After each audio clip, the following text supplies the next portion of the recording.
Hello everyone and welcome back to the arena for another season of Dungeons and Death Battles, the series where we search for the most lethal monster in all of Dungeons and Dragons. The rules are simple. The fight takes place in the arena, combatants start 30 feet apart, there is no fleeing the arena, and victory is achieved by kill only. In this third season of Dungeons and Death Battles, 16 deadly dungeon denizens will be duking it out to find out which one of them is worthy of being crowned the CR3 Arena Champion. And we are now down to our final two semi-final contenders, a pair of truly deadly dungeon denizens that have continued to impress the crowd and dominate their opponents round after round. This is going to be a combat of epic proportions, so I want to hear a big roar of appreciation for tonight's mighty combatants, the I-beam blasting Spectator and the merciless quill-slinging Manticore. As we speak, the arena pit teams are readying their champions for battle, and as a quick note from the Kobold Mafia, the previous issue with the anti-spine barriers has been rectified, and blast-proof windows have been installed for your viewing pleasure. While the teams work hard on concluding their pre-fight prep work, let's analyze our semi-finalists head-to-head. Over in the left we have the Spectator, and while qualifying as a lesser beholder, it has certainly been performing to an incredible standard here in the arena, having bested all of its previous opponents to get to this stage in the tournament. The Spectator floats into the arena with a 39 hit point average and 14 AC, with a middling stat spread focused around mobility and wits. But of course the Spectator is well known for its ridiculously potent eye rays, which have been a massive factor in its journey of arena domination, with it having the ability to confuse, frighten, wound, and most deadly of all, paralyze its target with a lethal dose of far realm magic. But even with that power, today's battle is not a sure thing by any means, as the Spectator will be facing the Manticore, an equally deadly monster which comes in with the higher hit point average of 68 and an equalizing AC of 14. The Manticore is certainly the more physically proficient of today's fighters, with 17s in strength and constitution and 16 in dexterity, showcasing this monstrosity's bodily mastery. As with the Spectator, the Manticore also packs an extremely strong ranged punch, with its tail spike attack having carried it through the qualifying rounds. This attack's insane 100-foot base range and 200-foot max range has earned it the status as one of the most feared abilities in the CR3 League, and the Manticore is no slacker in melee range either, with a powerful bite and claw attack to boot. Oh, what a battle we are in for today, and would you look at that, it does appear as if both teams are prepared and ready for the brawl to begin. So without further ado, let's kick off this CR3 semi-final. Spectator versus Manticore. It is time to roll for initiative, starting with the Spectator and its +2 modifier. Rolling in right here for the Spectator, again a +2 to this, and a 17 +2 for 19 right there is an incredible start for the eyeball. Let's see if the Manticore can do anything to try and steal that pole position. So Manticore rolling in, it does get a +3 to this, and with a 2 +3 for 5, that is absolutely not going to step over the Spectator, which does mean that the left corner aberration will be kicking things off in this semi-final battle, and all it needs to do is take one look at the hideous hybrid standing in front of it to know that it doesn't want to linger around for too long, and the Spectator is going to make the first move on the grid here by flying 30 feet away from its opponent before starting to unleash those terrifying eye rays. And first things first, the Spectator is going to drop in a paralyzing ray, a bolt of green light emanating from one of its eye stalks. Now of course this does mean that the Manticore must succeed in a DC 13 Constitution saving throw or become paralyzed for 1 minute. So this is a pretty crucial roll right here for the Manticore straight away as it rolls in to see if it can avoid the paralyzed condition. Rolling in, it does have a +3 modifier to this thanks to its 17 in con, but that isn't going to be enough. With a 5 +3 only making for 8, that does mean that the Manticore has succumbed early and is now paralyzed. That is an incredibly strong start for the Spectator, and no doubt it will be relieved that this has paid off for it so early. And as the Manticore's body begins to shut down, quivering and fidgeting as it struggles to maintain control over its own form, the Spectator will waste absolutely no time in bombarding through with that second eye ray attack, a wounding ray flying across the battlefield, once again forcing the Manticore to make a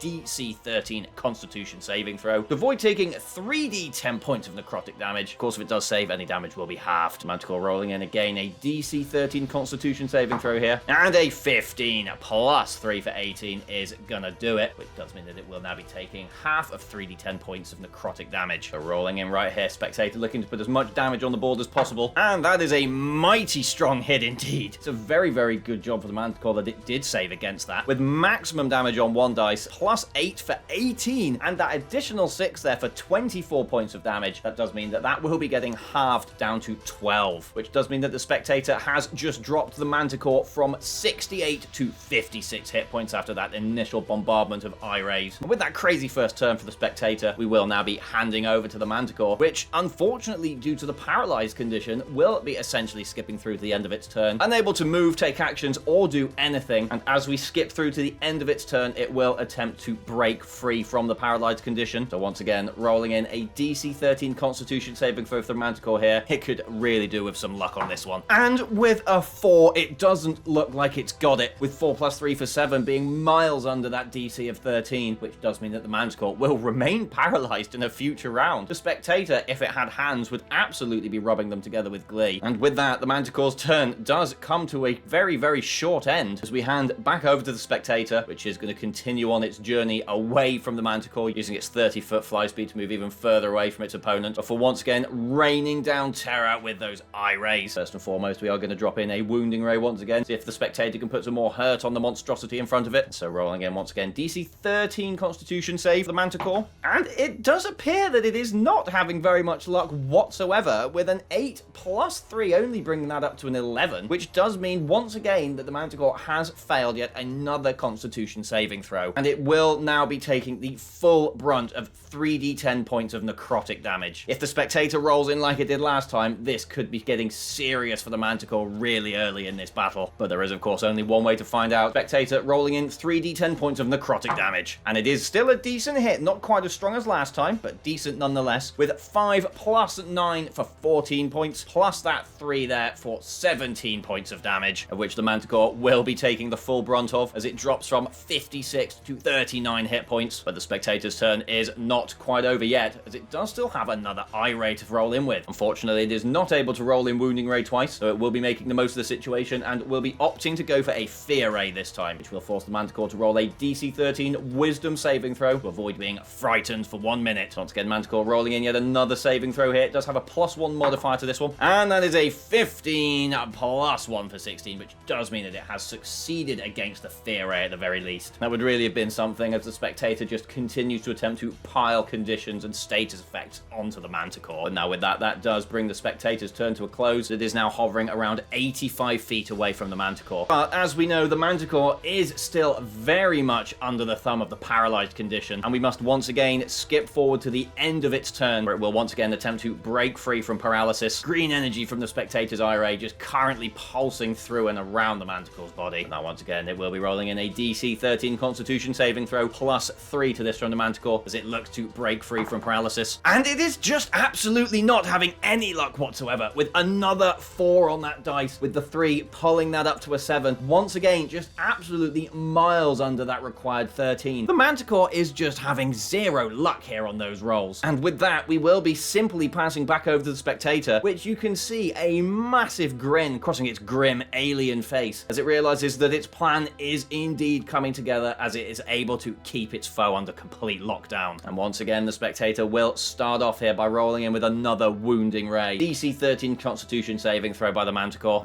Rolling in, let's see if it can make this one at least. And that is more like it, with the Manticore rolling in a natural 20. That is absolutely what it needed here. And even though that is a natural 20, it will still only be taking half damage, which does mean that the Spectator will now be rolling in with 3d10 points of necrotic damage, halved and rounded down, thanks to that Manticore's incredible save there. Even though it remains paralyzed, it is still able to shrug off the Spectator's attacks. And that certainly could have been better, with a 2 and a 3 for 5, plus a 6 for 11, which will of course be halved and rounded down to make 5, which will drop the Manticore down to 34 hit points. But it's at this point that the Spectator will once again be attempting to make use of that fear ray. Manticore, a DC 13 wisdom saving throw once again to avoid the frightened condition. And alas, it has succumbed with a 7 plus 1 for 8. That does mean that the Manticore is now feared as well as paralyzed. This is getting worse and worse for the large monstrosity, as the creature just continues to get loaded up with status effects. And the application of that fear ray will have instilled even more confidence in the Spectator, which will be ending its turn right there and handing over to the Manticore, which does now have 2 status effects to try and break free from. And first things first, we are going to roll in with the paralyzed conditions. If it can break free from those bonds, guns. So once again, DC 13 Constitution save +3. And a 14 +3 for 17 is more like it. The Manticore has finally been able to shake off the shackles of paralysis. And so that is one down as it rolls in to see if it can break out of the frightened condition now. Once again, a DC 13 Wisdom save +1 to this. And that is a 13 +1 for 14, which just about scrapes over the top of that DC of 13. And so I did almost forget, but due to the Spectator's special Fear Ray ability, this does need to be rolled in at disadvantage, as the Manticore can in fact see the Spectator. So rolling in again for the disadvantage here. And a 15 +1 for 16. The Manticore has managed to break free from both of them in the same round. No doubt a sigh of relief crossing the faces of its various team members across in the arena pits, which does mean that the Manticore will be starting its next turn with a clean status-free slate. Well, that's unless the Spectator manages to afflict even more status conditions on it next turn. And of course we will be handing straight back over to our miniature beholder, which will be maintaining its distance of 85 feet for now, but will once again be bombarding in with a wounding ray first and foremost. Once again, DC 13 Constitution saving throw for the Manticore. And with a 16 +3 for 19, it has staved that one off as well. But now we will once again be rolling in those 3d10 points of necrotic damage. Of course, halved due to the success of that save. So rolling in. And again, a pretty good roll there from the Spectator with a 2 and a 7 for 9, plus that 6 for 15 points of damage, which will be halved and rounded down to 7 points of damage, which will drop the Manticore from 34 to 27 hit points. As the Spectator continues to chip away at its bulky opponent, and now it will be firing in again with another paralyzing ray. This is the one that the Manticore really wants to stave off, so let's see if it can do it. And there we go. Finally, some luck looks to be smiling on the Manticore with a 14 +3 for 17. That does mean it has resisted paralysis this turn, which does mean it will be free to pursue the Spectator into the sky next round. And at the end of its turn, the Spectator will make sure to just fly 30 feet slightly further away from the Manticore, make it as difficult as possible to reach it in the future. As the Spectator's turn ends and we hand over to the Manticore, the winged monstrosity will kick off from the ground, boosting itself into the air, where, as we have said, the battle for aerial superiority will well and truly begin, and the Manticore is going to waste absolutely no time and is going to attack, breaking in with its 3 tail spike attacks as it looks to send some punishment the Spectator's way. So first one rolling in, and that is a miserable 5 +5 for 10, which will not be breaking the Spectator's AC of 14. Second one rolling through, but that is more like it with a 19 +5 for 24. Let's put some damage on the table for the Manticore. 1d8 +3 points of damage rolling in. And a 2 +3 for 5 is going to drop the Spectator from 39 to 34 hit points as the third and final of these tail spike attacks rolls in this round. And a 7 +5 for 12 is also going to miss. The Manticore's been cooped up for so long it seems to have forgotten how its tail spike attack works, and the Spectator is going to breathe a sigh of relief as only one of the vicious spikes manages to connect with it, but that will bring an end to the Manticore's turn as we do hand over to the Spectator once more, which is going to kick things off with 2 eye ray attacks, noting that the Manticore is getting closer towards it, and it's going to roll in first with another wounding ray. Once again, a DC 13 Constitution saving throw here from the Manticore, +3 to this. And an 8 +3 for 11 is just not going to cut it here, and the Manticore will once again be taking the full brunt of 3d10 points of necrotic damage as the Spectator really opens up the guns, looking to put an end to the Manticore before it can catch up to it in the sky. 3d10 points of necrotic damage rolling in hot, and another absolutely massive hit right there with a 10 and a 9 for 19, topping it up with that 1 for a 20-point damage hit there. What an absolutely insane piece of damage output here from the Spectator, which will drop the Manticore from 27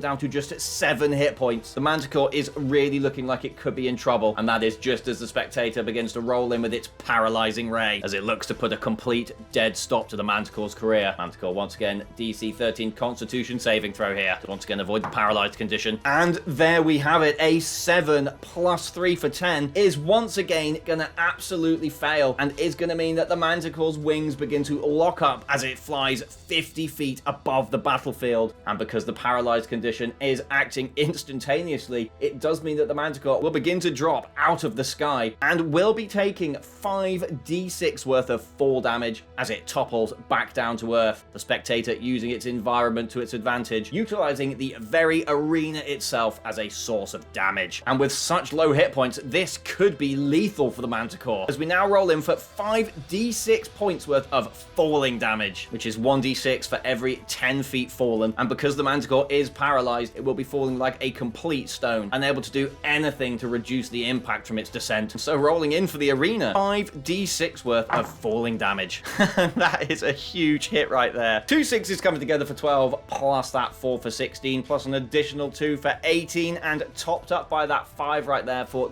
23 points of damage total. The arena dealing the biggest hit so far this combat as it reduces the Manticore down to 0 hit points from 7. The monstrosity crumpling, collapsed onto the ground, its body mangled and maimed from that impact, in collaboration with the Spectator's twisted wounding ray, which with a total output of 43 damage this round, the Spectator has put a dead stop to the Manticore, and with that cunning tactical use of paralyzing ray, will be advancing through to the grand finals, where it will be taking on the Howling Yeti for the top spot. And so once again, I would like to thank you all very much for joining me here in the arena. If you did enjoy what you saw, please consider dropping a like, commenting down below, and of course subscribing for more. We do also have a Patreon which has both free and paid tiers and has some extra interactive arena stuff going on, so be sure to head over there and check that out too. Other than that, thank you once again very much for watching, and I hope to see you again next time for the grand finals, in which the Yeti takes on the Spectator to see which monster will win the CR3 Season 3 crown. Goodbye.